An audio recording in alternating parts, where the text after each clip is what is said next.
Asante sana Your Excellency, Rais wetu Mheshimiwa William Samoei Ruto. Tunawashukuru watu wote wa Rongai na Wangong kwa sababu ya kuja kumlaki rais wetu mpendwa. Rais wetu, tunakushukuru sana. Mimi ninajua ya kwamba hii ni siku ya 4. Siku ya 5 ni kesho, tukimngojea makamu wa rais. Ninyi mkiwa hapa Kajiado kwa sababu ya kutupenda.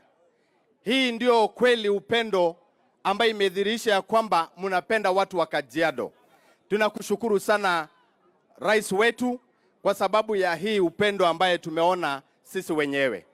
Jambo la pili, ninajua ya kwamba tuko na viongozi rais, kwa ruhusa yako hapa. Wote wa Kajiado wamefika hapa.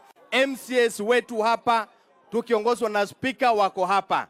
Na viongozi wengine, mheshimiwa majority leader, wote wako hapa, haswa wote ambaye ni wa UDA pamoja na party zingine zote. Mheshimiwa Ngedenye yuko hapa, daktari ambaye alikuwa governor wetu.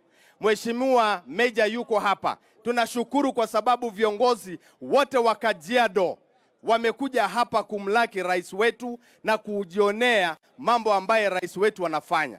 Nataka kusema ya kwamba rais, tuko na senator wetu Kinywa ambaye ni mkubwa wangu pale bunge, ni commissioner na yuko hapa pamoja nasi. Nataka kukuambia kwamba watu wa Kajiado watasimama na wewe.